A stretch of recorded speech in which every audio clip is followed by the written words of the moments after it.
Hello, welcome to Supply Me Limited. Okay, my name is Matthew. I'm the Operations Director for Supply Me and the Training and Compliance Director for MR Training.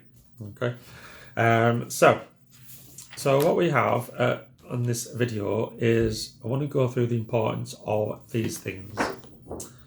Fire action notices. Okay, have you seen them in your businesses, in your workplaces? They might look like this one, or they might look like this one, or something in between that has a few more colours on.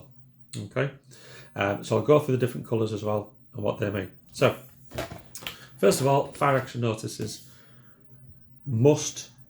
everyone must be trained on what to do if a fire occurs in a workplace. This is a way of training. Okay, where would you put these fire action notices? You would put them on escape routes or adjacent to fire exit doors. Okay, having that is not enough. Okay, so many times I go to businesses doing health and safety audits and see this. What is wrong with this?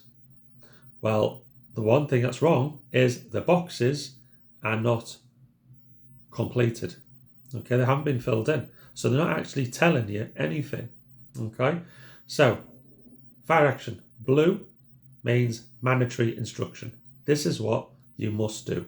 Okay, so number one, if you are aware of a fire, if you discover a fire, first thing you should do, sound the alarm. Okay, depending on that business's management system, it would be a case of either ringing a bell, sounding a horn, shouting fire. Okay, an alarm call point, whatever it is. So sound the alarm. Number two, something to call the fire brigade. Okay, so call 999 or 112. Okay, call the fire brigade. Number three, attack the fire if possible using the appliances provided. Note, your duty of care is to yourself first and then everyone else. Okay, fighting a fire comes last priority. The main thing is sound the alarm, get people out the building. Okay, that's number one priority. So if you are not trained to use a fire extinguisher, you're not confident to use it, or the fire has grown beyond its original origin. Okay, so it's bigger than, let's say, a 12-inch waste paper bin. Forget it, get out, wait for the fire brigade, let them deal with it. Okay. On hearing the alarm, okay, or should we say on understanding the alarm sounding. Okay, because what if they're hard of hearing, or what if you're deaf? Okay, you won't hear the alarm. So upon understanding the alarm, leave building by what route? Yeah, a lot of people there put nearest route. Okay, don't put nearest route. The reason being, what if that nearest route is compromised by a fire, and you're just going straight into it? Okay, so leave building by safest and nearest route.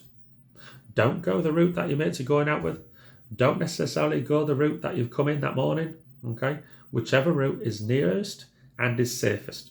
Okay, close all doors behind you. Why do we do that? To aid compartmentation. If you've got doors shut behind you, you limit the amount of oxygen available to the fire. Therefore, you're minimising the rate of fire growth. Therefore, you're maximising time for escape. So always important to close doors behind you. Okay. Report to assembly point, which is where? Where's your assembly point? Okay. Communication is key. All right. Then you've got your red circle, so that means prohibition. Do not. Do not take risks. Do not return to the building for any reason until authorised to do so by the fire service. Okay, and do not use lifts. The reason why you wouldn't use lifts is smoke could enter the lift shaft, therefore asphyxiation, or you might get stuck, or you might get trapped. So we'd never use lifts, we always use stairs. Okay, so there we go. So that's that. So blue is mandatory behaviour, what you must do. Red is what you don't do.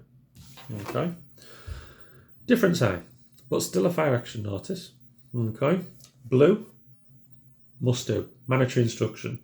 Operate the nearest fire alarm. Leave building by nearest exit, nearest and safest.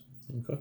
Report to assembly point, where you will see a sign like this, hopefully outside, with a group of people and arrows pointing to it. It's a green sign. Green means safe condition or safe route to exit. Okay. In this case, safe place to muster. All right. Here's your red circles, prohibitions. Do not stop to collect belongings. Okay. And do not re-enter building until it's safe to do so. Then you got your sign again, assembly point. So your assembly point is, where's your assembly point? Okay. Is your assembly point a safe place to muster at that time? It might be compromised by weather conditions such as ice, snow, okay, or it might be not fit enough for the amount of people exiting the building. So it might not be a suitable area to stand because you might get trampled by the fire service coming in. Right? So you might have extra assembly points. So it might say assembly point is where and letter A. So assembly point A, assembly point B, assembly point C. You get the idea. Okay, different assembly points for different groups of people. All right. Some schools have that. If you recognise, primary schools have different assembly points. And then in case of fire break glass, okay, so that's an alarm call point. You press it, alarm sounds. Okay.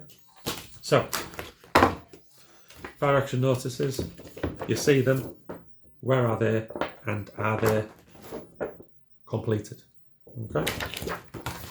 And that's that video. Okay, so thank you very much.